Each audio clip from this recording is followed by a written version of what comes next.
Hi friends, இன்றைக்கி கலையரசி அம்மா வீட்டில் என்ன குழம்புன்னு பார்த்தீங்கன்னா கிழங்கா மீன் குழம்பு தாங்க வைக்க போகிறாங்க. சண்டே ஸ்பெஷல் கிழங்கா மீன். இவ்வளோ மீன் 100 தான் அந்த அண்ணன் கொடுத்தாரு. கிழங்கா மீன் அழகாக சுத்தம் பண்ணி மஞ்சத்தூள் போட்டு வாஷ் பண்ணி ரெடி பண்ணி கொடுத்தாச்சு கலையரசி அம்மாவுக்கு. கை வலிச்சாலும் கலையரசி அம்மாவுக்கு பாவம் ரெடி பண்ணி கொடுத்தாச்சு. இப்போ கலையரசி அம்மா குழம்பு வைக்க போகிறாங்க, வாங்க பார்க்கலாம். கலையரசி அம்மா தயார் நிலையில் என்ன வச்சிட்டு இருக்காங்க அப்படின்னு பார்த்தீங்கன்னா, கிழங்கா மீன் குழம்பு வைப்பது எப்படி வைங்க பார்க்கலாம். மஞ்சத்தூளை போட்டாங்க. ஒரு பாத்திரத்தை எடுத்து வச்சு அடுத்து மல்லித்தூள் போடுங்க. காரத்துக்கு தகுந்த மாதிரி மிளகாத்தூள் மிளகாத்தூள். அடுத்து உப்பு, தேவையான உப்பு. புளி கரைசல். ஆமாம், அவங்க வீட்டில் இருக்கிற புளியை கரைச்சி ஊற்றிக்க. அது கலையரசி அம்மா வீட்டில் இருக்கிற புளி, அதனால் குழம்பு சூப்பராக தான் வரும். அடுத்து கலையரசி அம்மா கையை போட்டு கரைக்கணும். கரைக்க வேண்டியது. ஆமாம், அப்போ தான் அந்த பக்குவம் வரும். அவங்க கைப்பட்டால் தான் அந்த டேஸ்ட் வரும். கிழங்கா மீன் குழம்புக்கு ரெடி ஆகிக்கிட்டு இருக்கு. அடுத்து தக்காளி. சொல்லுங்க.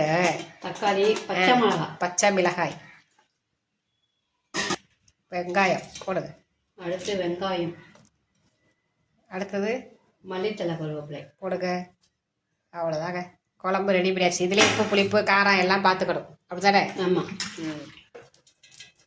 வாழை அடுப்பில் வச்சு எண்ணெய் ஊற்றுங்க.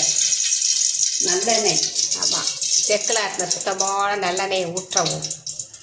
வெந்தயம், சோம்பு, கடுகு. இந்த கடுகு, மீதம் இருந்த தக்காளி, வெங்காயம், கருவேப்பிலை.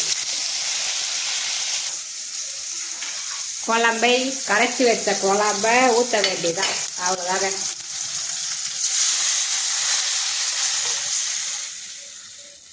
நல்லா கொதிச்சு எடை தெளிஞ்சு வரும்போது மாங்காய் கிழங்கா மீனை இறக்கி விட்டா மணக்கம் மீன் குழம்பு, அப்படி தானே? ஆமாம். ஆமாம், இப்போ கொதிக்கட்டும். அப்புறம் வந்து பாப்போம். இப்போ டீ குடிச்சிட்டு வந்துடலாம். குழம்பு கொதிச்சு எண்ணெய் தெளிஞ்சு வந்தோட மாங்காய் சேர்த்துது கலையரசி அம்மா. மாங்காய் போட்டதாங்க மீன் குழம்புக்கே சிறப்பு.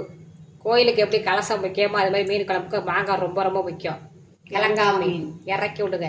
தட்டாக்காரப்பொடி ஓசியில் கொடுத்தாரு. எத்தனை பொடி கொடுத்தாரு? 2 பொடி. இறக்கி விடுங்க பார்ப்போம். இதான் தட்டக்காரப்பொடி.